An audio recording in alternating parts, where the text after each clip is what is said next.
My guests are seated and poised for the conversation. We know you at home are also ready to have the conversation. Want to hear from you this morning. Do join us via WhatsApp or on our Facebook as we're streaming live. The name on Facebook is Joy Prime. So if you cannot be glued to your television set, don't worry at all. You can just go on Facebook as you're moving and just make sure that you share the link as you watch it as well and leave your comments there. Now, there are so many stories we are discussing this morning. NAGRAT has demanded the cancellation of a double track system for the free SHS. Now, this is one thing that they said, that when the government implemented this, government said that it was going to last for only 5 years, but currently it's 7 years and it hasn't been cancelled. Over 40% of schools are still practicing the double track system and it's affecting them. Then we move into our health. Now, when somebody has kidney issues, the person ought to be on the dialysis machine. And hence, the person will have to do it either twice or thrice in a week, depending on the condition of the person or the state. And we knew that it was going for 358 Ghana cedis. Just 48 hours ago, we heard that Korle-Bu had increased it to over 700 Ghana cedis. People are concerned, people are worried, people are disturbed, people are angry as to why this should be happening. We'll be talking about that. And then we talk about the NPP as well, where Dr. Mahmoud Bawumia has said that they shouldn't worry at all. They should keep fighting because they can break the 8. Like I said to you earlier, my guests are seated and poised for the conversation. Representing the NPP this morning is Rabi Salifu. I call her Ajia Rabi Salifu. She is the National Deputy Director of Communications for the NPP. Good morning, Ajia. Good morning, beautiful. My very good friend. It's been a while. Yes. But do you know something? I think the last time I saw you was on stage when you did. And you know I'm coming back with another play, right? And honestly, that day when I watched you, I told you, have you watched her on stage before? No. She is super talented. Thank you so much. You are. Thank you. You are talented. You see, that day I saw you play multiple roles and I was like, oh, she's not just on TV, but she's got something to offer us. Thank you so much. So keep up the good work. Thank you. And I certainly will come on your next program. It's actually on the 14th of October. I'll come. Thank you. I'll come. Thank you very much. And I know Aisha will be there as well. Yes, representing the NDC is Aisha Al-Hassan. She's part of the communications team. Good morning, Aisha. Good morning. How are you? I'm fine, thank you. How are you too? I'm fine, thank you. First time here? Yeah, first time. Wow, Oh, okay. That's nice. I can't wait for us to have this conversation. Well, you at home, like I've always said and I always say, you can join us, so do send in your messages to us. Our biggest conversation has to do with the health issues, talking about Korle-Bu increasing the price of dialysis. And I used to be 358 Ghana cedis, but currently it's over 700 Ghana cedis. The minority has spoken, saying that it is illegal because Korle-Bu is actually a public place. Hence, they ought to seek approval from Parliament before any form of increment. But they've gone ahead to increase the price without consultation. They are urging Korle-Bu to go back to the original price, and after approval, they can now decide to go on to the new price. I know my guests have heard about it. You at home, if you're just hearing about it, let's hear your take. But let me ask Ajia Rabi Salifu her take on it as well. Yes, I listened to it on CTFM, your sister station, yesterday.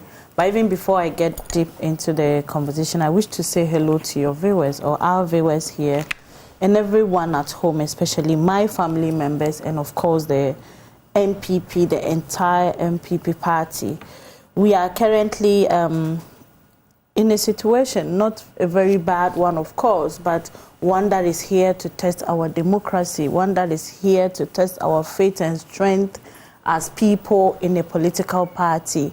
Yes, issues of that kind would always come, but I believe that, look, when the going gets tough, it's the tough that gets going and not for the faint-hearted, and that's what politics certainly means.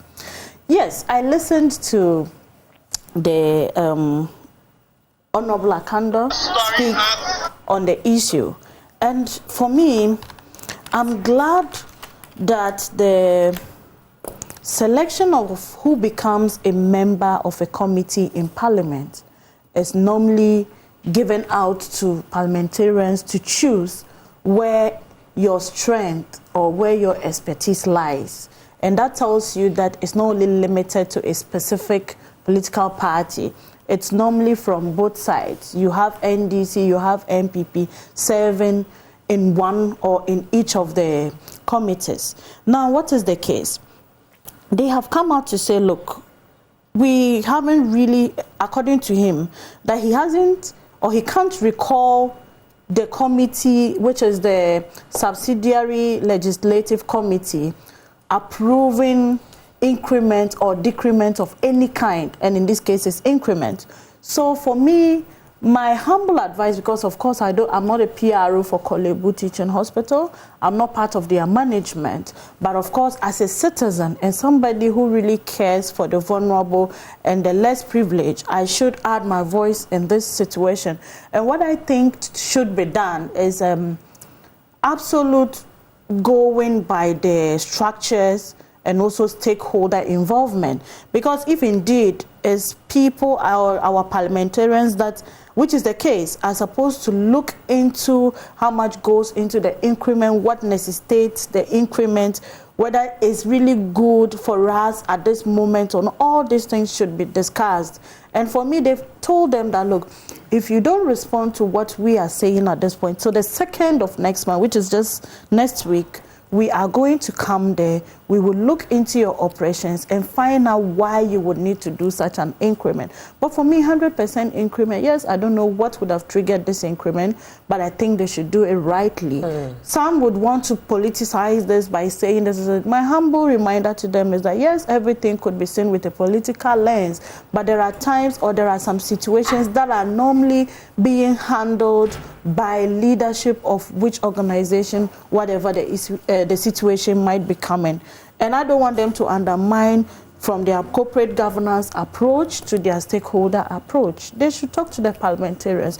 They should all discuss it. And I know it's supposed to go to parliament for both sides to look at it and say, okay, this is where we are, this is what we need to do, and this is what will help us. It will be very sad, Rosalind, to say somebody has lost life of a relative or he or herself just because they can't afford because of this increment. It's going to be a very sad one. So I urge the leadership of the hospital to do the right thing. If you have legitimate reason why the increment should be done, I think all this thing boils down to discussions and all. Because we all have seen the unprecedented support and infrastructural support, or what adjective do I use? Let me just leave it at support the government has done for the health sector. And Korle-Bu is not an isolation in this situation. So for me, yes, the government is really doing well in terms of health. We've seen the ambulance, we've seen the Agenda 1111, we have seen the drone delivery system and all that. So let's not let this situation deter us from or kind of get us irritated or lose hope on what the increment would have been. I'm sorry if this has actually caused some kind of panic or some worry for some people, because it's a health issue and we all ought to think about it deeply. But I'm just urging leadership of the hospital to do the needful. Right, thank you, Aja. Aisha. Please remind me of your name again. So Rosalind, okay, anyway. Good morning once again. And good morning to my parliamentary candidate of Okankwe South, Honorable Ernest Adumakon, and my very good friend, Honorable Joanna Jan of Amenfi Central, the parliamentary candidate. Good morning to all of them. They are doing a very wonderful job, and I would urge the people of the various constituencies to give them the nod come 2024, December. Okay, so about the issue of dialysis, it's very sad. Let me say, it's very sad, especially looking at the current economic condition we are all facing. Already, people are really battling with how to get money to undergo dialysis every week. People are really battling.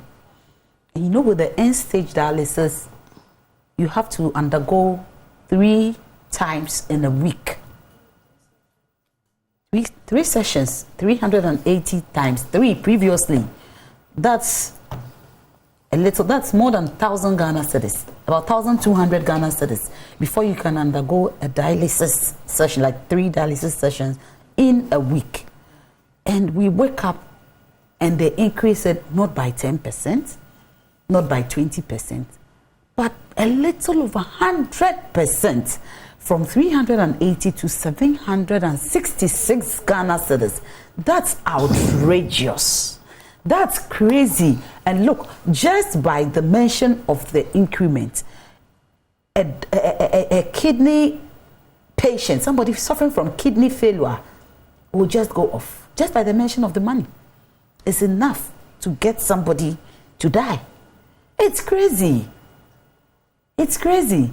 Look, I have listened to the PRO of the Korle-Bu, the dialysis unit, and he stated some reasons. According to him, they used to enjoy tax exemptions from the equipment they import into the country to take care of dialysis patients. Now, that tax exemption is no more. They pay huge taxes on the things they bring. So it's as a result of that that they have to increase the price of dialysis.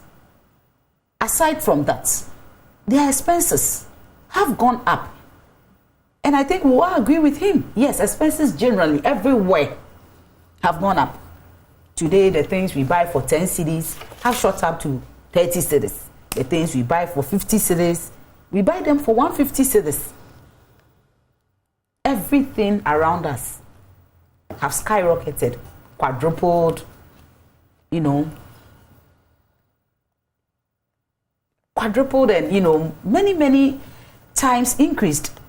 So they have every reason to justify why they are increasing it.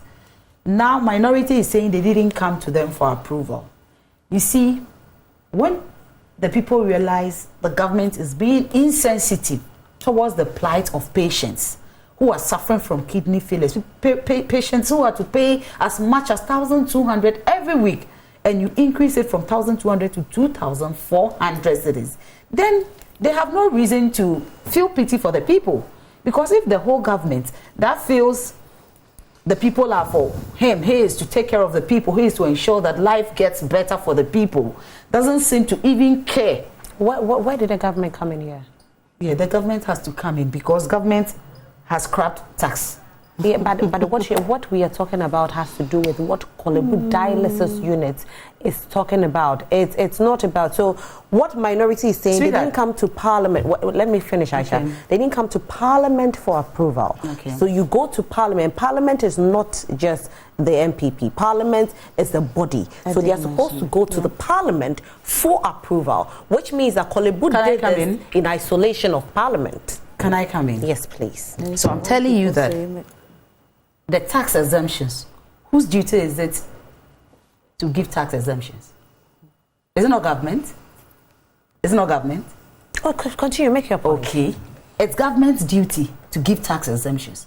So if the government has become that insensitive not to know that once you impose tax on the things that would be imported to treat patients on dialysis, it would automatically affect the expenses they had to incur in treating patients. Then the people, the units in Korle-Bu would as well be insensitive, because if you don't see the need to exempt us from paying tax so that it can minimize the cost for us to maintain whatever cost we are charging them, then we would also be very insensitive in giving out a higher price than we should, because we have a lot of expenses to take care of. They complained of some machines breaking down in the units due to high cost of imports, due to less amount of money they are making. So you see where the government comes in. Yes, it's Korle-Bu, but they have, if you listen to the PRO, they heap every blame on the government. It's not just because they are not in isolation. Whatever decision the government takes when it comes to taxation and everything would have an adverse effect on every individual, every unit, every sector of the economy. And Korle-Bu is not an exemption. The dialysis unit is not an exemption. But Aisha, we do agree that taxes are not imposed on the people without Parliament's approval. Currently, we have a hang Parliament. If you look at the numbers, even the Speaker is from the NDC. And so the NPP cannot just get up and impose taxes without the approval of the NDC. They vote. Sometimes we've seen them, hustling and tussling, heckling each other before they go ahead and vote. Imposition went about. E-levy, for instance, we all saw E-levy. How it went. So we know some of the tax imposition came about. But you see, that's why I spoke about insensitivity, because if they were sensitive enough or they had considered the patients, they would have first gone to Parliament. But they have to be insensitive because they feel the government is being insensitive towards them. But being insensitive and being illegal are two different things. So what they're doing is illegal. Of course, if it's illegal and it's due to their insensitivity, that's why they didn't even take into consideration the illegality of what they were doing. You get me? Okay. They didn't even take into consideration. They decided to just increase it, define legal process, define the plight of the patient and the financial constraint everybody is going through. They didn't care. Because after all, if we are to run this place with money and the money is not forthcoming, we are spending more than we are receiving, then we don't care what would happen. Are you sure they didn't care? Because I want to come in here with the word care, because when the PRO did speak, he did mention about the fact that they didn't want to increase us, but due to certain reasons, if they don't increase it, so it doesn't come with insensitivity. If they don't increase it, then they stand a chance of shutting it down. I remember 2 years ago, 37 dialysis units were shut down for close to 2 months. Yeah. I remember so well. They didn't want to talk about it on media, but I experienced it, and so I knew about it. This was the excuse. People were not paying, and so it was difficult to run this unit. And it's actually a private entity in 37 so that comes, military hospital. That brings back my submission. You just admitted that as many as 32 of the dialysis machines had to go down. They don't want that situation again. So what is the other option? But you still have to go by law. By law. Okay. And you see, because those governments want to save face,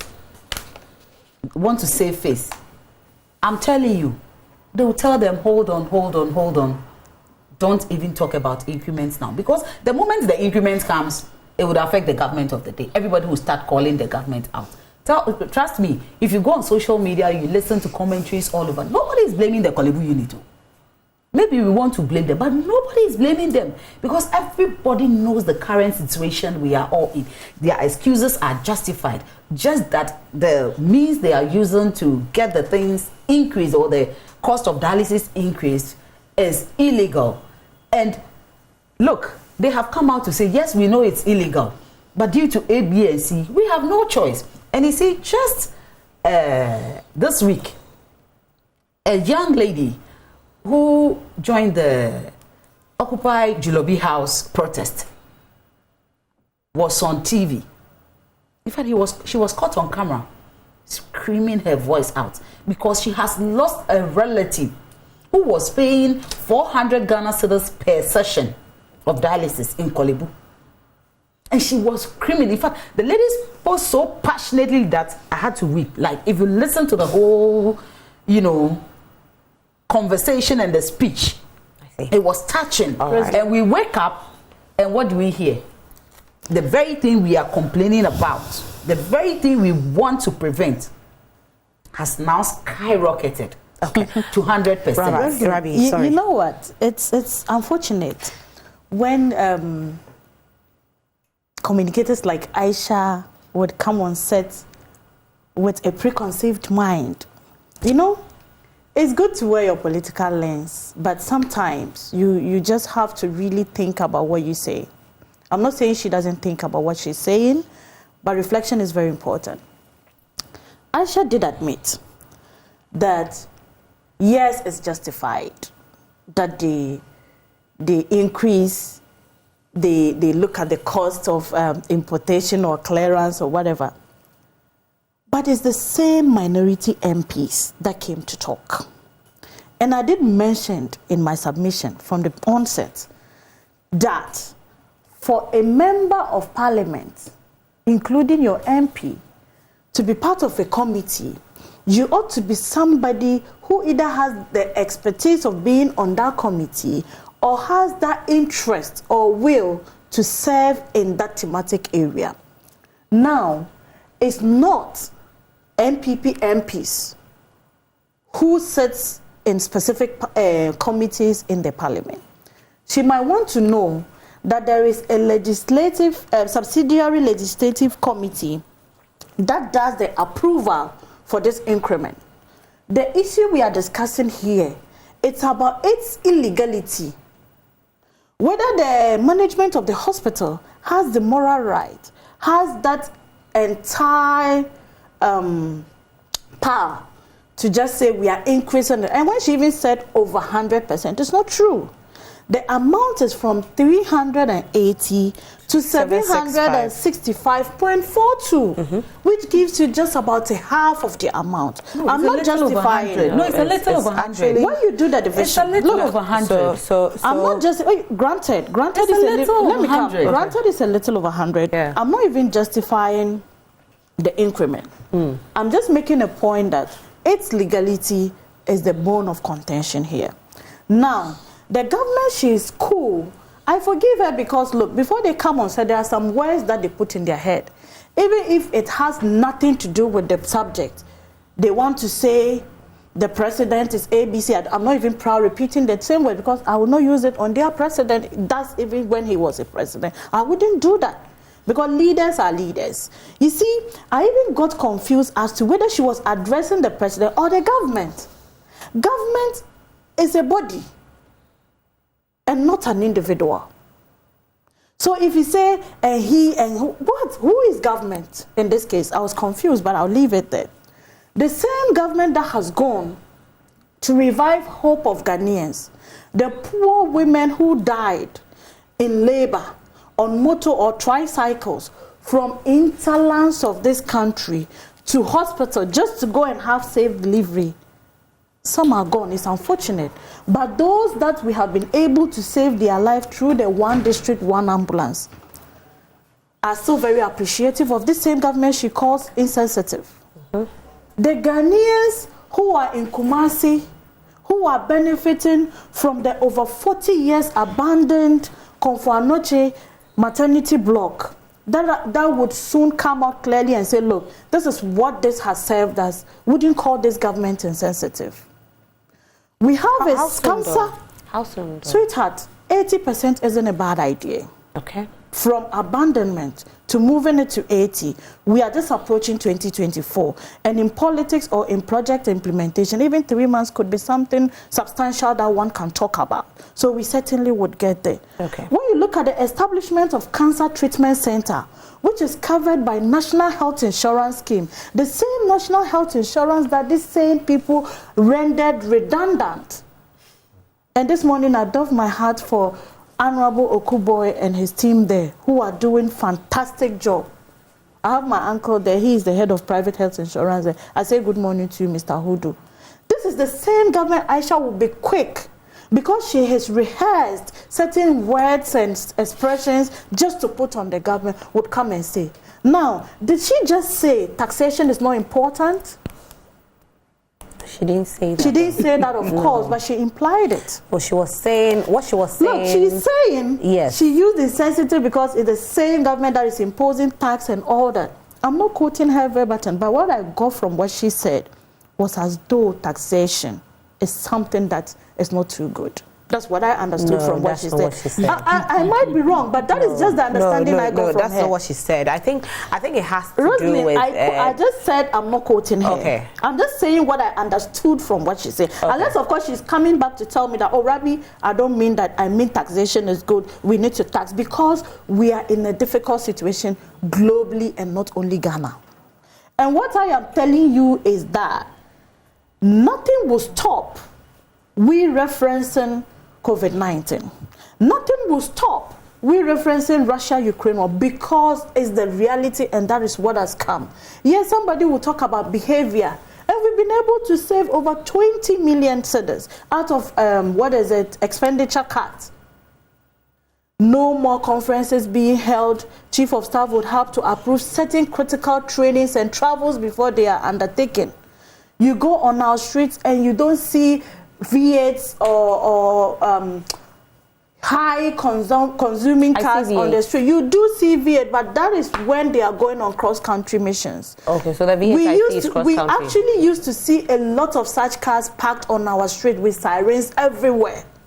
Even aides were using it from both governments. I see them. They do, sweetheart, but they do it on purpose. You need to say, and you know what? In this country, a lot of people as well have V8s when they are private ones. But I've seen government aides business ones, yeah, business people do, government aides do. I've seen the government secretary use it. Those you see on the street are on approval.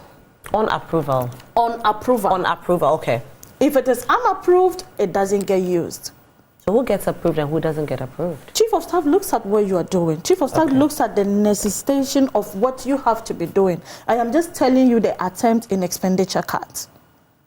And I'll be quick enough to add that, look, the issue of we talking about behavior change every day, it's not going to go in vain.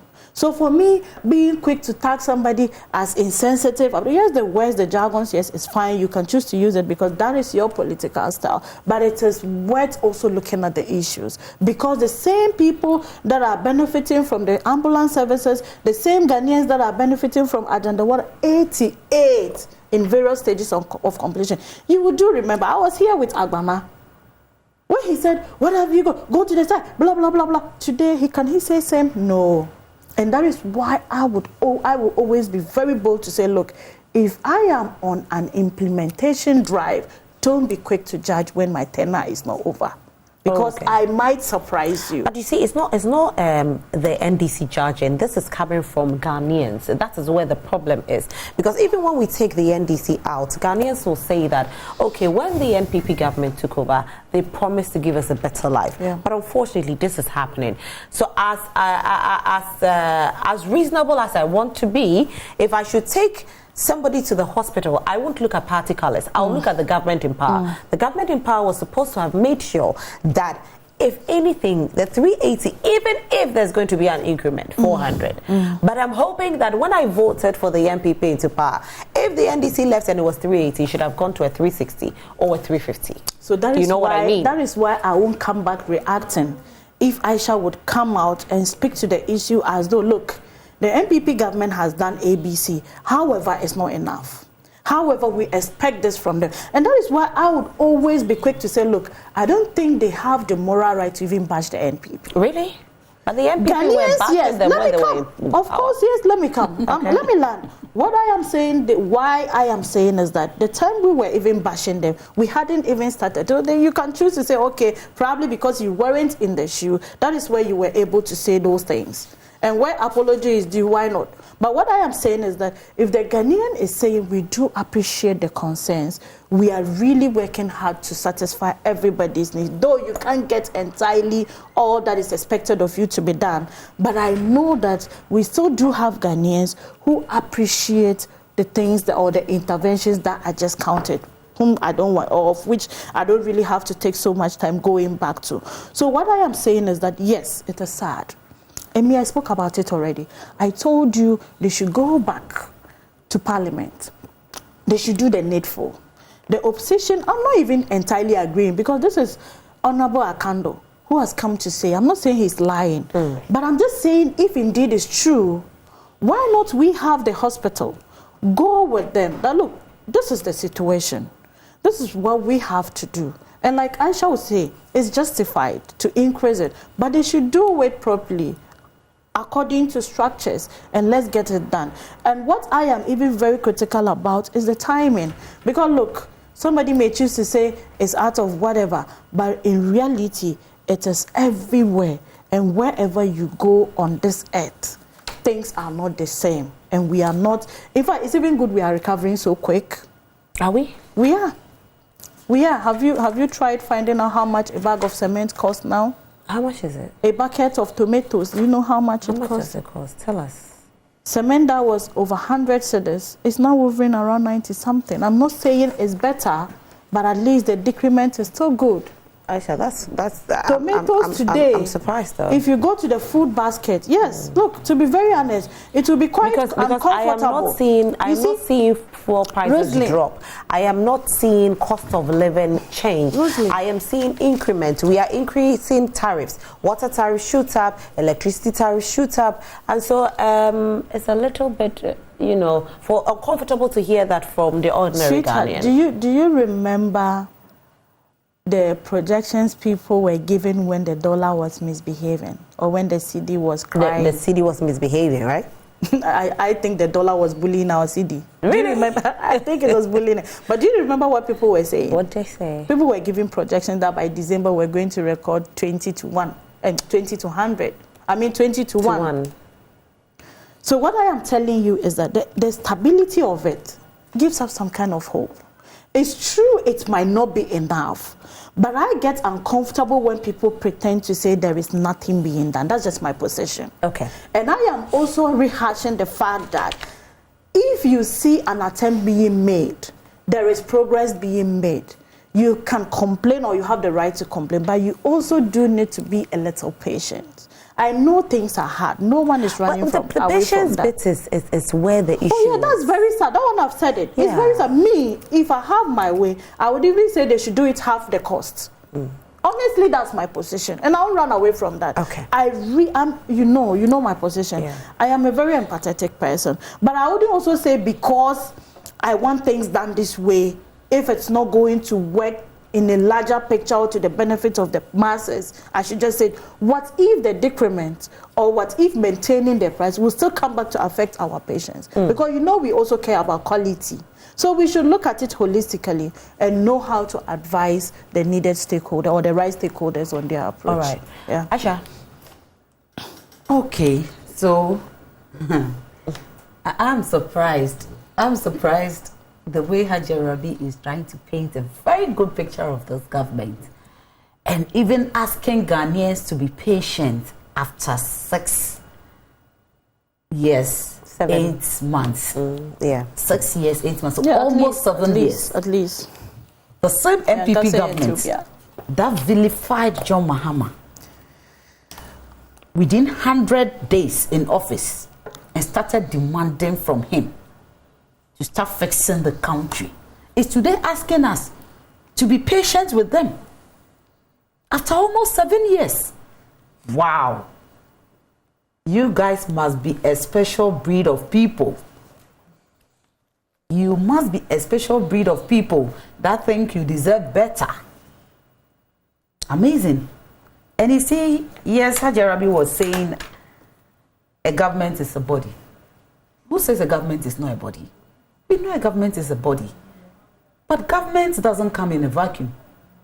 There is a leader of the executive who virtually controls every arm of government. The judiciary head is appointed by the executive, that is the president.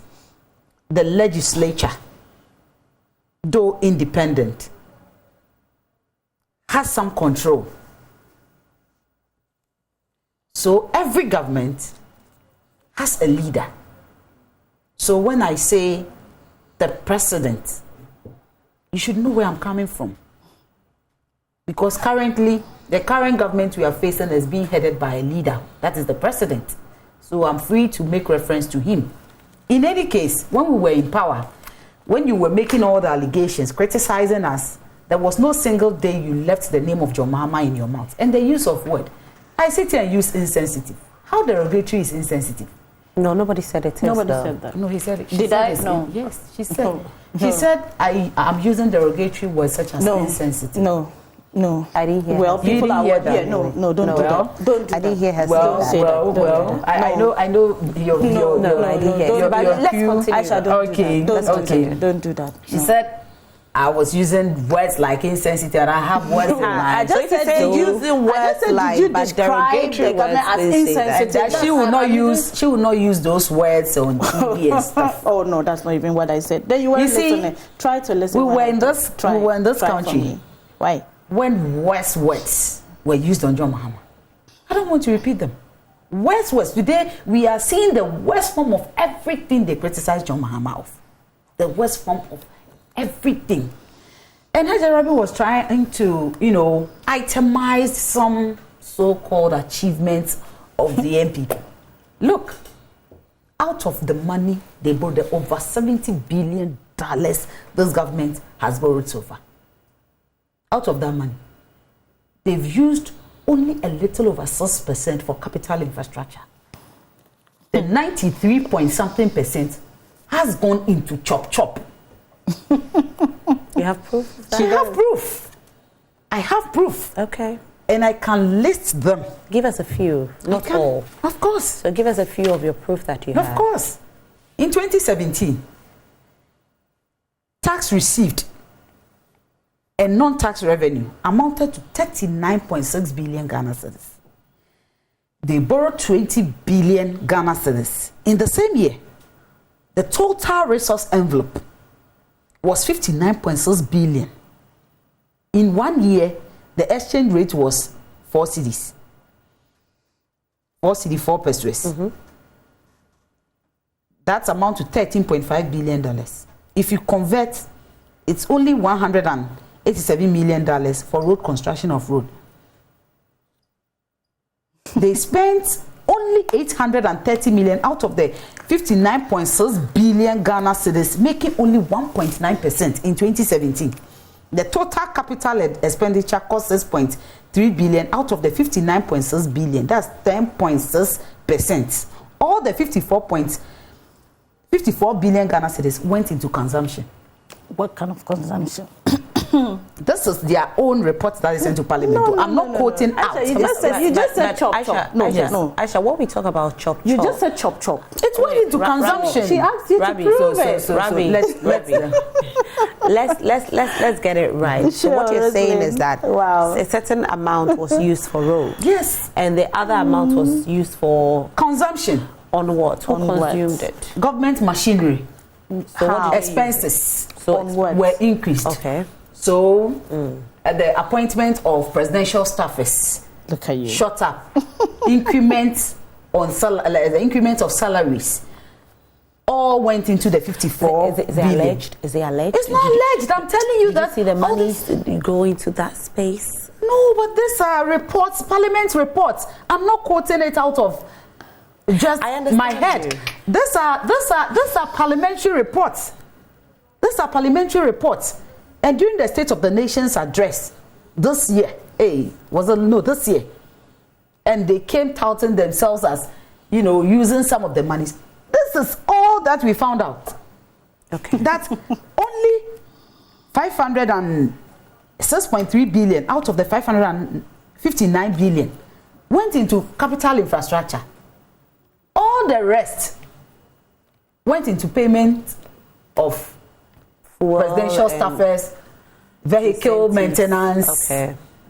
The rest, those are the things they use the money for.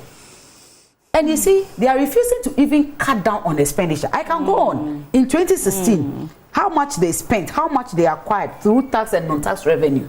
But we know that they've cut down on expenditure a bit, right? 30%. They've cut down on expenditure. Yes. Do you know what they did? After cutting down on expenditure, do you know what they did? Tell us. After cutting down on expenditure, they increased. I want you to give me the cost of internet. They said it cost 20 million Ghana cedis just within that year, the cost of internet. After claiming to have decreased expenditure, government expenditure. Now, they said no government appointee should import vehicles. Within that year, do you know the vehicles that were imported? Tell us. The expenditure. I want to Because this is an old, this is an old document that I have. I have to go and pull it. As you look for them. No, don't continue, please. It's my time. How do you come in? It's my time. It's my time. Please, but as you are home, we want you to join us for this conversation. Do send in your messages to us. So it's here. Our biggest conversation this morning happens to be the cost of a dialysis shooting up at Korle-Bu Teaching Hospital. It used to be 380 Ghana cedis, but it's currently going for 765.42 Ghana cedis. Now, this is what Parliament is saying. Not the minority in Parliament, actually, let me clear that. There's a minority in Parliament saying that Korle-Bu did not come for approval before increasing this. And they ought to come in, else they will term it as illegal, and maybe, I don't know, maybe they could take it to court. Yes, you were making a point, Aisha. So, even though government said they had banned importation of official vehicles, the payment for new vehicles was 6.5 million Ghana cedis, even after the finance minister has announced a ban. Tires and batteries for vehicles, it cost the taxpayer 15 million Ghana cedis. For just tires and batteries. The internet, I've told you already, was 20 million Ghana cedis. They had a regional tour done, which cost 16.9 million Ghana cedis. They had a single day cabinet retreat, which cost the taxpayer a staggering 4.8 million Ghana cedis. These are the things our monies went into. These are the things that contributed to the over 94% consumption we are talking about. So if I said this government is insensitive, there is a reason for saying that. Look, we could have cut down all these expenses and cushioned the dialysis unit, because the ordinary Ghanaian has been put in a very difficult financial situation, and it needs government support. That unit needs government support to be able to take care of dialysis patients.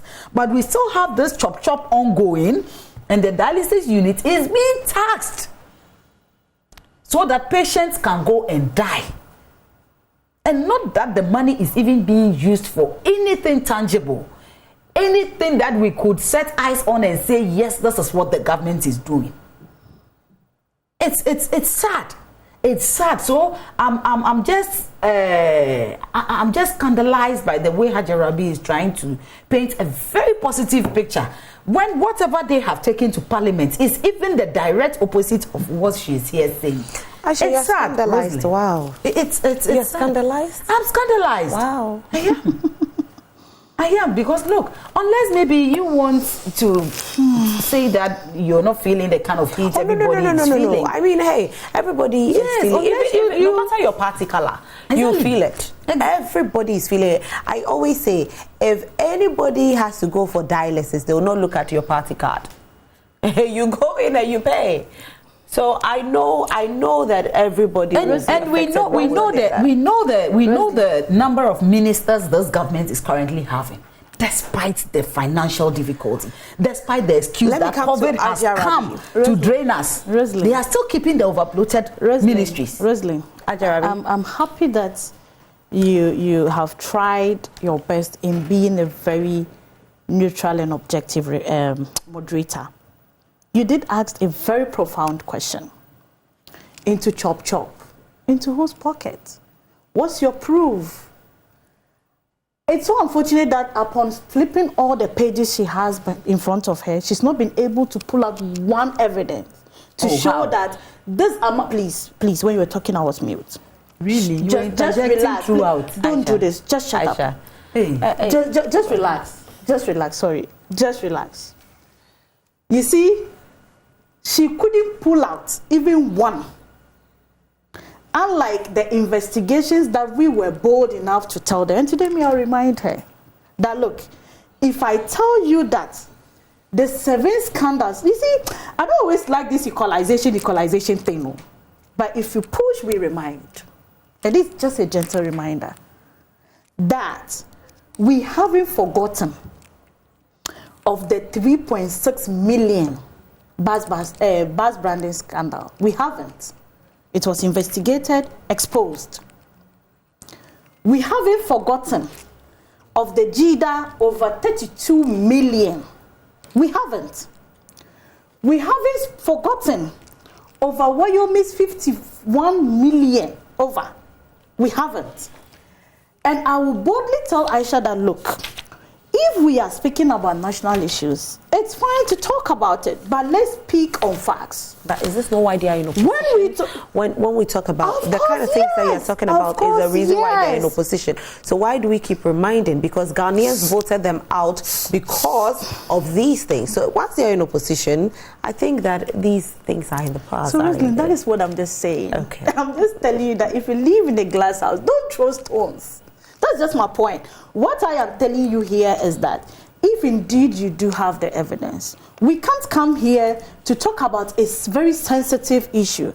This is an issue that we all, be you a woman or man, should actually be reflecting on, should be thinking of the mitigating factors, should be thinking of even upon all. Look, where would we end if all we do is to just come and start reminding each other, and you are paying this person, you are paying this? I want to tell Aisha that today the NDC MP receives the same salary just like the MPP MP.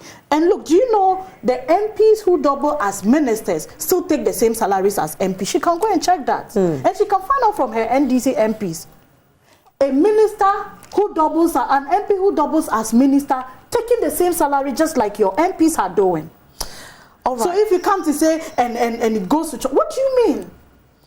Anyway, look, ours is not a party that will come and sit and say, and we don't care, we are lame, we are dead. No, we wouldn't do that. We will tell you that we are cutting expenditure, and when we say 20 million is saved within a year or two, that is something that is profound for Ghanaians. That is useful for the country.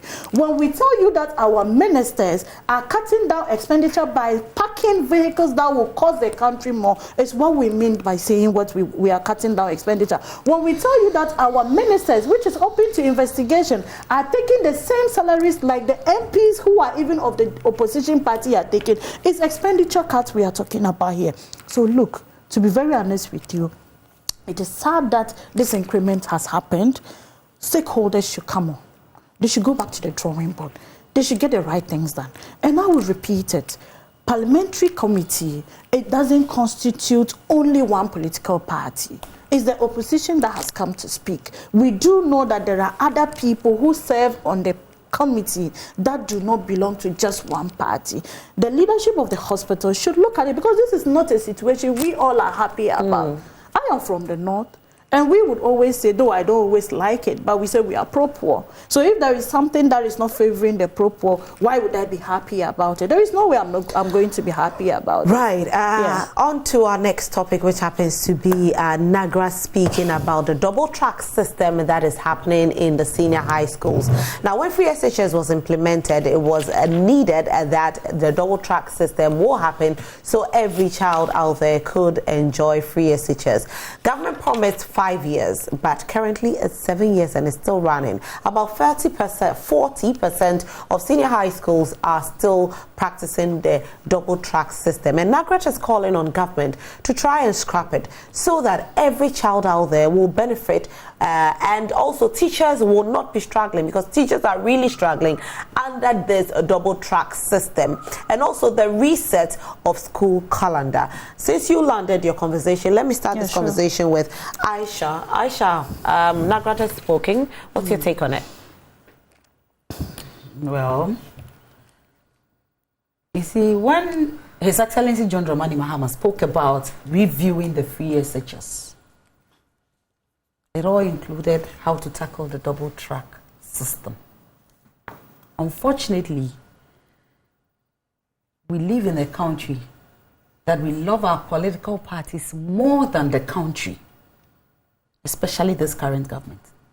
They love the MPP and they love the people of Ghana. So even if there is a proposal coming from an opposition leader that would inure to the benefit of the general public, because it's from the opposition leader, let's poo-poo it, let's bastardize it, let's make nonsense of it. Then we can have the upper hand and say whatever you want to say. But we're not in this country. When His Excellency John Dramani Mahama told us that, look, this free SHS needed to be reviewed, what happened to him?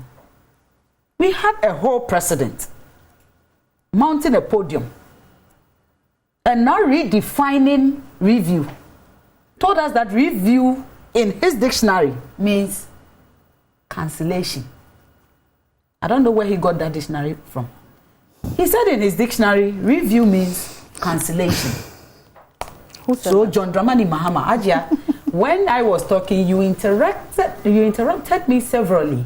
I shall make your I didn't talk. Don't worry. But when I just interjected, you got angry. So kindly allow me to do my submission. Yes, you don't like interruptions, so yes. Go on, please. Thank you. Go on, Aisha.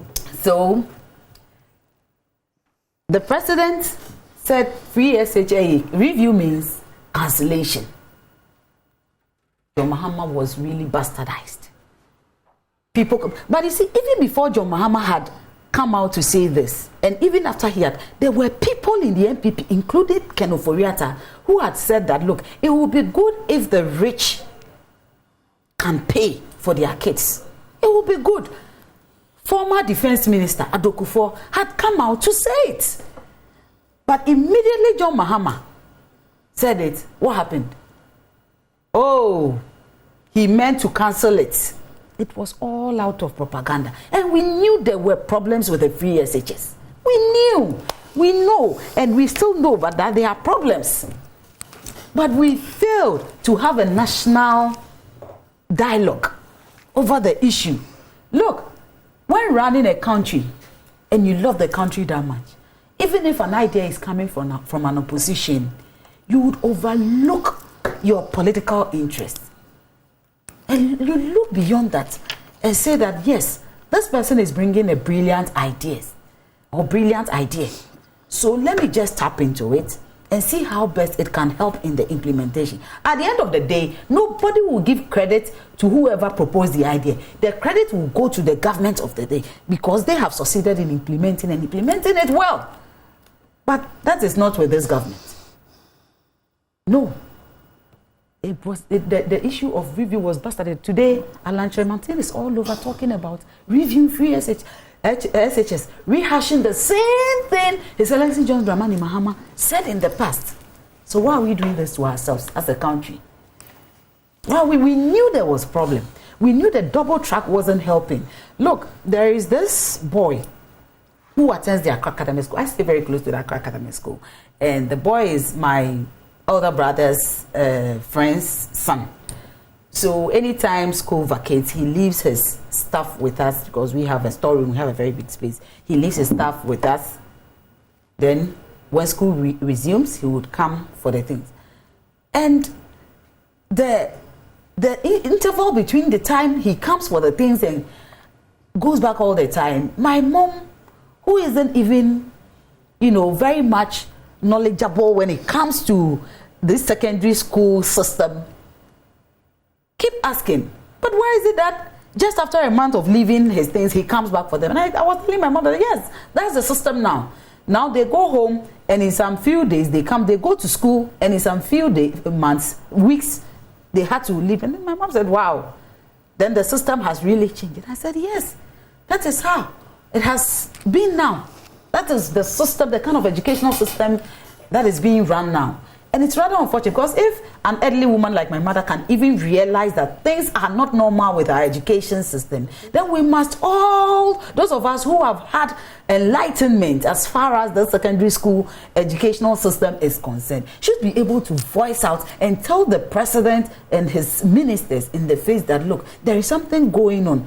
Now, which one? Which people are now asking that government, GRASAC, now must it take GRASAC to tell government that we are not happy with what is going on? NAGRAT is NAGRAT. GRASAC. Okay, so NAGRAT, GRASAC. Both of them said it. In November, it's rather unfortunate that it must take them because at first they were even all scared to talk. Headmasters and headmistresses of schools were all scared to talk because they fear being victimized. They talk, and the next day you hear that they've been transferred. My brother attended Koforidua Sectech, and on their school platform, they were being asked to contribute some monies to help the old students, the old students association to help the school because one, their septic tank had broken. The students, the buses were all filled up to the brim. The students now had to attend nature calls in the bush. They didn't have lights, so they were studying under a street light in front of the school. So in the evenings, when it's time for prep, they move their desks and go and sit under the street lights to be able to learn. And it's rather unfortunate. How did we get here? It's all because we have refused to heed to advice. It's all because we want to paint a picture that doesn't exist. Okay. And until we start thinking nationalistic, holistically, that we have a country to protect, we have the education of children to protect, then we'll continue calling on government to put things right, and it will not even amount to anything. Okay. Aja, at least my intervention has helped. She has now spoken as a Ghanaian than NDC, though she's an NDC communicator. Yes, that's just by the way. Rosalind, it is sad that people are not too satisfied. And for me, the confusion is real and it's happening. However, I would say it's both positive and negative, in a sense that when you look at the benefit of free SHS, there are over 1.6 million beneficiaries of this intervention. People do appreciate this support or this initiative or intervention. Relatives of these people or the young people do appreciate the intervention, including Aisha and myself, and even you. Because but for that access given, there are a lot of people who wouldn't have gotten the opportunity, especially we being women. Gender parity issue has been addressed. You see young girls who would have been given out for marriage instead of school, now in school because the burden has been taken off in terms of costs. Now, whatever you are doing as a new thing certainly would come with challenges that I will run away from. Infrastructural deficit is what has caused this whole in-out, green, system. Yellow, and up. The green has to do with the first bite that comes and the yellow. I said confusion because, just like she said, the mother is thinking about. You do ask yourself, when are you coming back? Where did it? Yes, it's true. But reforms also come with their own challenges. This is an approach the education ministry or the lead people in implementing our educational policies have taken on. Change is such that if today, as we are seated, if Aisha starts to remove her wig and start wiggling it, honestly, we will start looking at her because she's doing something different. That might come with challenges, as though we would think she probably would be mad or something, but she might make sense at the end of whatever she's doing. It is challenging. When Aisha says no stakeholder consultation, I say no to it. And I know key stakeholders in education, someone has just texted me. I'm not sure if he's able or if he'll be comfortable for me to say it. Will tell you that, look, the Ghana Education Service is engaging head teachers. It's engaging teachers themselves. It's engaging even some of the students to see ways of mitigating these challenges. It is true there are challenges, but it is not the case that there is any form of stakeholder consultation. You might say you are not satisfied. That one I won't fault you. But there is indeed stakeholder consultation from onset and it's still ongoing. Actually, if you don't mind me now, what attempt has, please do. No, make your point. Finish your point and then I ask you, don't worry. What attempt has government done to address this issue of, say, we are confused, we don't know when they are coming, and some are even complaining of the students not really being able to cover all their syllabi and all that. All these challenges are appreciated. Some are even very worried about quality and all that. Textbooks and all that. But I even still want to come back to tell you that, look, it is true we have to be worried about these things, but it is as well very profound to look at the case of access first. It's about you going to woo a woman. You give her all the vibes. What are you doing? You're not thinking of the engagement ring yet. you are thinking of how to get her to your side first. When you get her home, or when you get her to agree with you, then you can now think of maintenance. You can think of now doing the add-ons. And that is how I see the free SHS. Okay. I appreciate this approach because access has been made for us. Provision has been made for the young people. Probably we never got the opportunity to do, but other people and people, or the children we are yet to give birth, and even their children, that is if Ghana choose to continue with it, would come to benefit in this beautiful intervention. So it's for us to come together to say that, look, it is true that this has come with challenges, of course, which doesn't come to consume the benefit of what the free SHS is doing. Let's see how we are going to do it. Okay. I was coming to you first. Please do before let me ask this. Yeah. Now, I like the fact that you're saying that you use an example of you're going to woo a woman. You don't think about the engagement ring. But you see, the thing is that this is the future leaders. These are people that we cannot toy with their lives. Yes, you made campaign promises, but at the end of the day, what research went into it? Why didn't we make sure the grounds were good enough before we implemented it? Because at the end of the day, when you implement something that you know that you don't have the pillars to hold it, then you are actually throwing these children under the bus. These children are supposed to be the future leaders, and we are doing a try and error with them just because we made campaign promises. I disagree. From what you said, not from what I said. So please clear it. So I need to clear that. Yes, please. So what I'm saying is that there was an identification of a gap. Gender parity issues, access issues.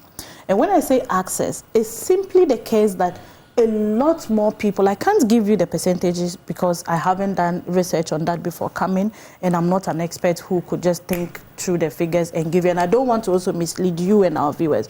But what I would tell you, which you would agree with me, is on face value, even logically, we all knew we had thousands of young people who couldn't get the opportunity to go to secondary school because of cost burden, either on their parents. So in fact, some young people would even have to go and work to be able to take themselves to school.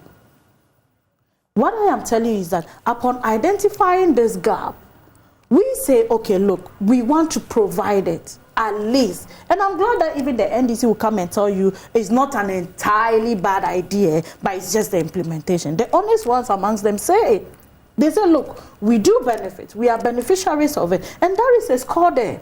It tells you that not the intervention, not the initiative, but the implementation issues. And that one, I see it to be natural that whatever you are implementing, even our own life, our growth comes with challenges. So these are challenges that we are doing something to address. And I'll take you what happens to review, because once you realize in life, once you realize that you made a decision and you realize that this decision is not working, you ought to review it and make it work. As somebody, as somebody who has worked with the NGOs field, I have been in the NGO field for close to 12 years, even before mainstream politics. And I'll tell you, I am number one advocate of periodic evaluation of whatever you do. If you want to ensure sustainability, you certainly do need to take a break at any point in time to do a reflection of what you do. And that's why we have quarterly reviews. And that I have always made an appeal to the Ghana Education Service that look, or the Education Ministry that look, if it is the case that you were even doing a review of this free SHS policy annually or bi-quarterly or what, please try to intensify that, because we do need it. We want a situation where stakeholders would always sit on board and say, look, this is something new we are trying. How do we fix it? The 23 3-unit classroom blocks we have put across the country, how is it serving the interests of our beneficiaries? The 149 6-unit classrooms blocks we have sent across, how are we trying to improve it?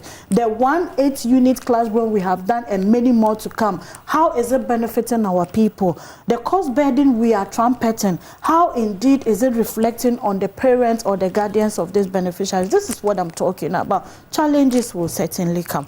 But what I am saying here categorically is the fact that if the NDC came to tell us they did 45 e-blogs, of which the Get Fund report came to expose that they just did only 29, No, it's fully completed 29. 29. But they actually did. Sweetheart. Yes, so it's fully completed with furnishing and everything is what you are told, the number you are given.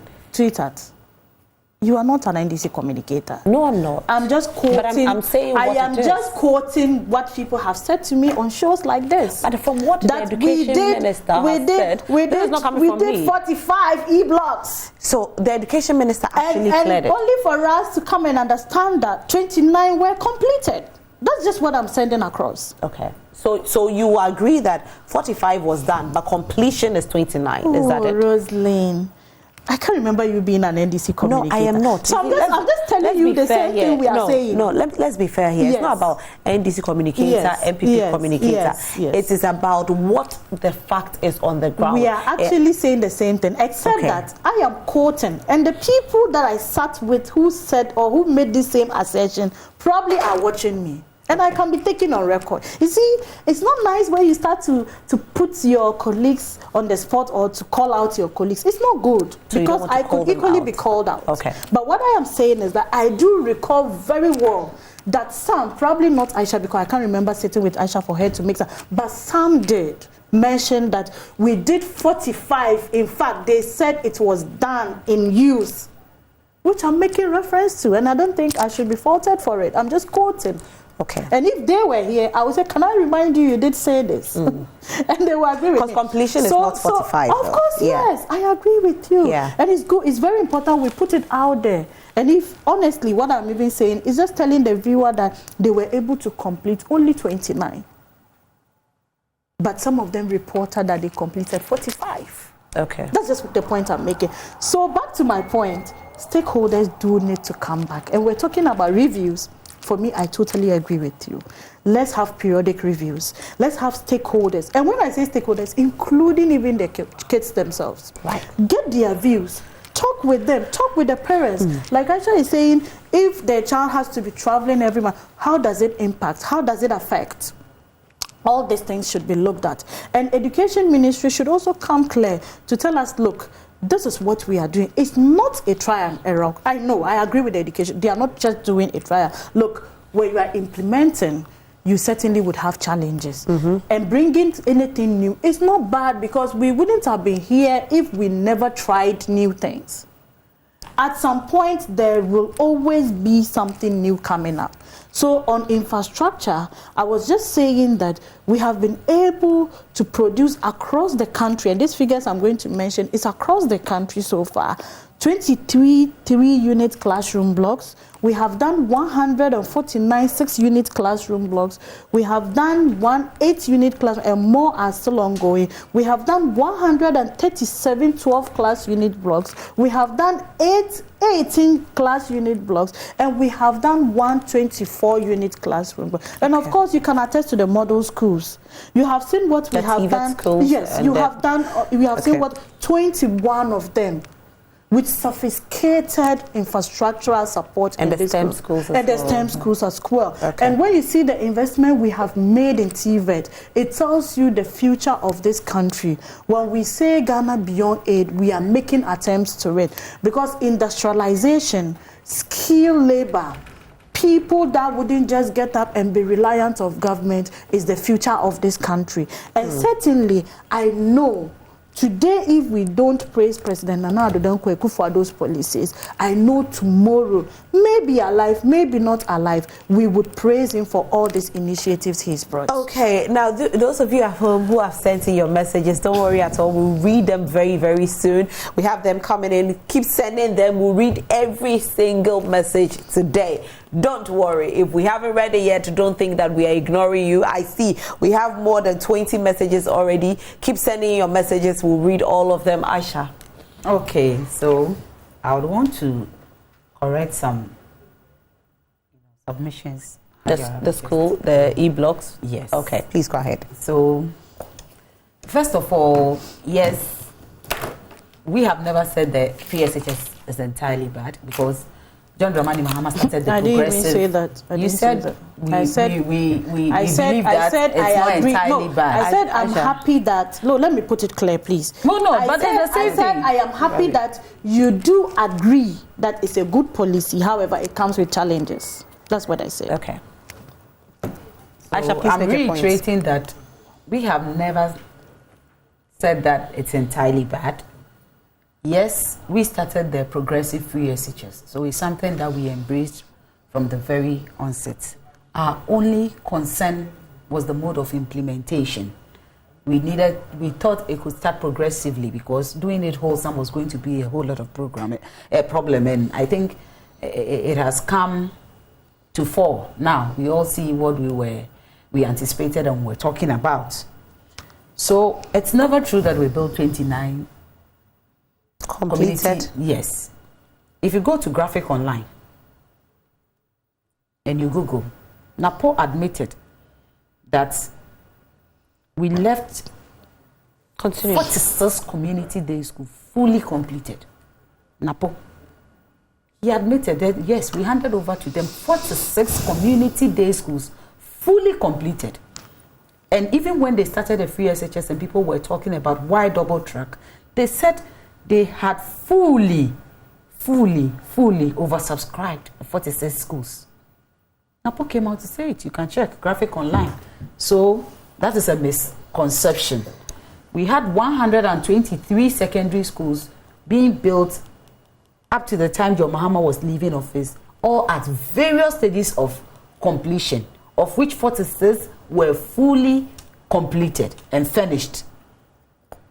So, you see, these are schools built from scratch.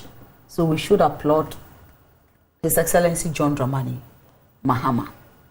It was an initiative to help absorb more students because the population is growing.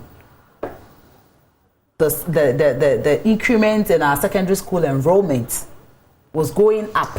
Okay, so if you don't mind me reading this, and this is coming from the NDC. This is what the NDC is saying. According to the NDC government, in a futile effort to distort the record of Mahama, government was deceptively reclassifying some completed E-block projects as uncompleted, thereby reducing the total number to 29. Thank you. So it's currently what we are being told is that 29 were completed. However, 46 were commissioned by Professor Nana Jane Opoku-Agyeman. That's what. So commissioned was 46 before going out of power. But completed. And NPP says what was completed was 29 and all. That's not it. But that's what. But this is coming from. No. Wait, Aisha, Rabi. This is what. I'm here reading. If I should read it again, according to NDC, it is not according to anybody. According to the NDC, the government, in a futile effort to distort. So NDC is saying that yes, we completed 46, but the NPP is saying that we completed 29. Okay. So we are saying that yes, we completed 46 and handed it over. But and Napo confirmed the same and even said they've oversubscribed the 46 schools. You did 29. So if we come back and start saying 29, it's just to discredit the government. But we had 123 being built and they were at various stages of completion, most of which have been left in the bushes, rotting away. You see, this government, we built it from scratch. This government promised to build 350 secondary schools. How many have they been built so far from scratch? They promised to build 350 secondary schools from scratch.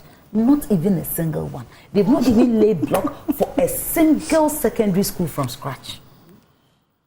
And if you go back into history, the NPP government cannot point to any secondary school they've built from scratch, like to their credit.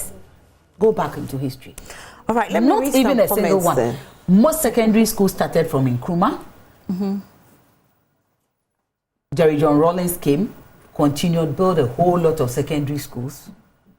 The NDC, at least left 46 fully completed. The NPP cannot boast of a single secondary school they built. The STEM schools were extension of school blocks in already existing secondary schools. Am I lying? People are watching. Are they schools built from scratch? Cross check. They're not schools built from scratch. Some of them were built from scratch. So give me those ones that were built from scratch. We'll try and get the names. And the names. I'll get them for you. Good morning, Roslyn. You didn't give me time. You gave me so much time. Let me read, please. Let me read my comments. Let me read my comment. You started the whole conversation, so don't worry at all. Hello, good morning, Roslyn. More crease in your elbow. The fact is that kidney disease is not for the rich only, but the poor as well. So government should stop the cathedral building and use contingency fund to intervene. The talk is too much. Ghanaians deserve better. From Nanaya Otechiman. Thank you so much, Nanaya Otechiman. Good morning, Roslyn. Why is it that whenever there is an increment in this country, people complain so bitterly, yet we continue to ask for better living conditions, including roads and schools? I thank God this increment is not coming from Nanado, but Korle-Bu as an institution. Please let us all come together and build this country without politics. After all, this is where we belong. Thank you, Nana Agona Stradru. Thank you so much, Nana. This NPP woman may be living on Mars, one flagship program. We are moving from taxation to production. Now Nanado is taxing sanitary pass. Dialysis patients must fund Nanado's bathing in the air. Patrick Accra. Good morning, madam, and to your special guest. Madam, the country is more than the word broke, okay? NPP government has stolen the past, present, and future resources of our beloved nation. Your microphones are on. I'm just showing her evidence. It's evidence. I'm just showing her. Because I was warning her that people are watching her, and I'm just showing her. I want her to see it. Okay, so let's continue. We should even expect, ladies. Let me read my comments, please. Thank you. We should even expect more hardship in the coming years, and you always see them sharing crocodile tears as if they care about us, but deep in their hearts, they are laughing. The simple question is, where are their men? Sumani Hamza is the name. Thank you so much, Sumani. Good morning, Joy Prime. I don't know if MPP communicators are in different country. Please, NHIS is not working. At my area, if you're sick and go to hospital, you will pay for everything. Smart inside Begro Eastern region. Wow, smart. Good morning, Roslyn. The NPP has no messages, only lies and unfulfilled promises. They have absolutely nothing to offer Ghanaians. K Danso in Dawenya. Thank you, K Danso, for sending your message. Good morning, Madam Host. Has Aja forgotten they said Mahama is incompetent? She should know the Ghanaians are suffering and she and her government are super incompetent. I'm Metino from Western North. The double track system is not helping the students and the teachers at all. Reviewing is the best way to go. From Sani Abacha State Bekwaya Shiam. Good morning, Madam. In fact, the truth of the matter is that things are gradually getting better. We thank God for bringing this government in power in this world crisis. Greetings to Honorable Alex Tete, MP for Seshri Akontombra Baumia Beba. Okay. Good morning, Rosalie. One major reason that will definitely send the NPP to opposition is arrogance and pride. The speaker sees some of us are living on different planet. How can the lady in your studio say the cost of living is coming down? The NDC lady at the studio is even charitable in her choice of words. From Prosper Peki. Good. Okay, I think I've already done this one. We have so many messages. We'll try and read all. Today we have a lot of messages. Now let's talk about this particular one. Honorable Alan Kojeche. You don't want us to go back today. I just want to show Aisha something. You want to go back into it? No, I'm not just dragging quickly. Much. I have pictures here. Okay. And you can see, I don't know if your cameras can look at it. I don't know where you took these pictures from. They are not proof of relax. Anything. You see, you just read from Ghana. Don't let me mention the blog. Okay. And please read it to her and tell her the source. And we will definitely bring more details of this. This is actually coming from Modern Ghana. Brand new. Modern Ghana. Actually, I say you are lying. Built completed. They are completed. Oh, you don't know. They are new steps. Completed. Completed. Oh, and students are in there. Completed they didn't use. I'm telling you. It's actually. So what's the name of the school? Look at that. The communities are even there. I want just one. Go to Don't worry, I'll Aisha. make a road trip with her. Don't worry, Aisha. Let me You can mention one of the. Aisha will bring it to you. One. It's West. Go. It's West. What's the name of the school? I'll drive you there. What's the name of the school? We don't want mixed Aisha and Rabi. This is it. I'm showing you. Relax. Aisha and Rabi. So if you go, you get it. This is not just. If I saw it even last night, not this morning. You are mentioning because I know she's going. No, I can mention Atamos Senior High School.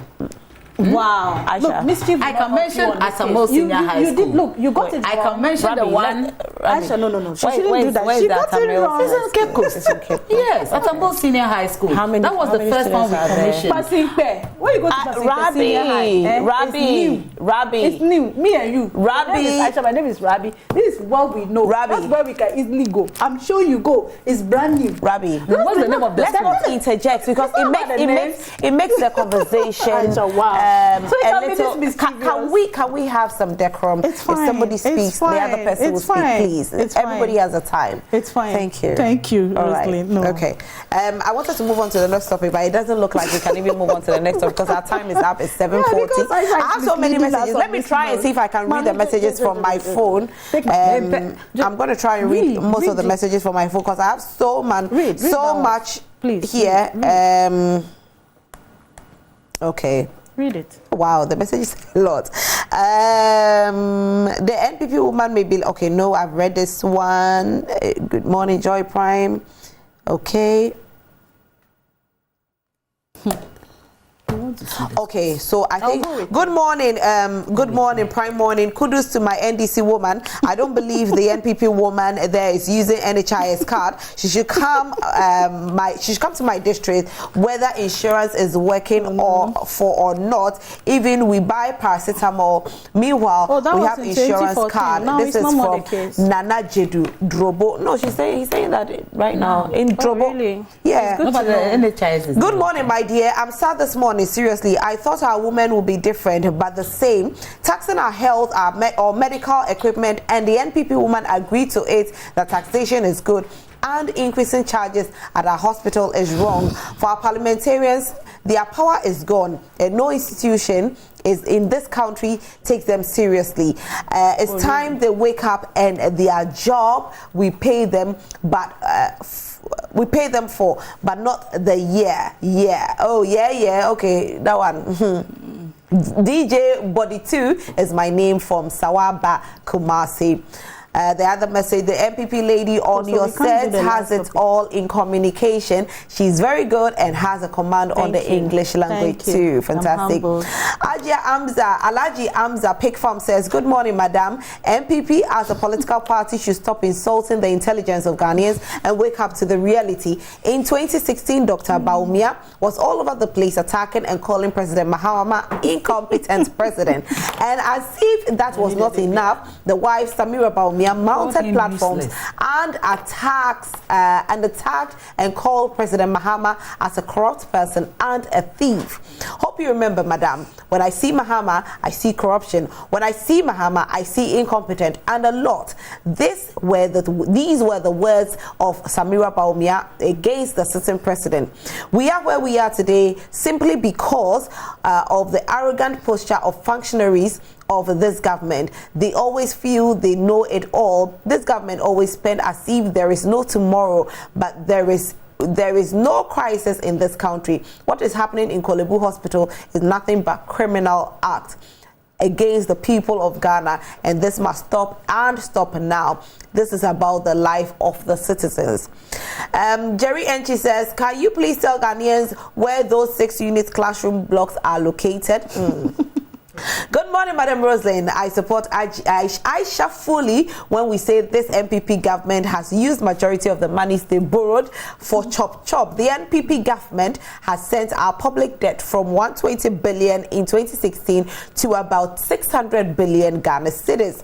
Collateralized Get Fund for 15 years, and ESLA as well. Gotten more money in terms of oil revenue, gotten more money in terms of taxes. Now let's ask ourselves, what exactly is there to show for all these monies the NPP government has gotten? Bad roads, bad traffic lights not working, no hospitals, nothing added to our electricity generational capacity, etc. Majority of the monies gotten by this government has been used for chop with nothing to show. Would vote John Mahama in 2024 to rescue this nation. I think I have about 2 more. Let me quickly do those 2 more because today I promised them. Good morning. The NPP communicator obviously has nothing to say. Today she expects the NDC to talk as if nothing is wrong with this country. When their leaders are looting this country, hoarding millions of dollars in their rooms, Abba, where do we go wrong as a country? Farouk Ajete, incoming assembly member for Sutrus No. I hope I got it right. Okay. Good morning, Rosalie. More increase to your elbow. I think I read this one already. Nanaya Techiman. To all of you who sent in your messages, we are super grateful. Hey, there are 3 more here. Please let me do it. Today I have promised, so I don't want anybody to beat me. Hi. I think it's better to start something and work towards it than to keep on procrastinating. I've stayed in Accra, Newtown some time ago, and you could see where young people sleep during the night after their career jobs. It's very pathetic. So if the chance has come for them to go back to school because of school fees issues, I think that's fine.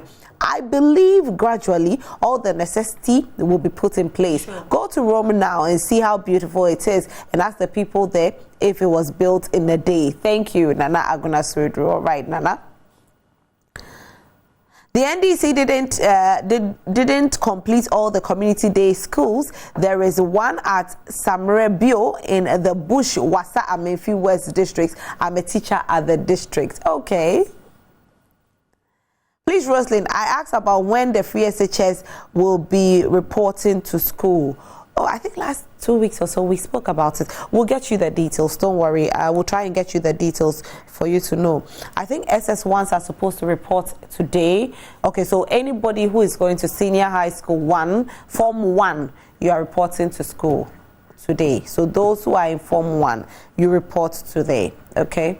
Those in Form 1 are reporting today. Anyway, that has been all for News Flash segment. A big thank you to my guests who have been here. Ajia Rabi Salifu, who represented the NPP this morning. Ajia, thank you so much for being here. 14th October, don't forget. Sure. And representing the NDC, Aisha Al Hassan. Thank you so much, Aisha.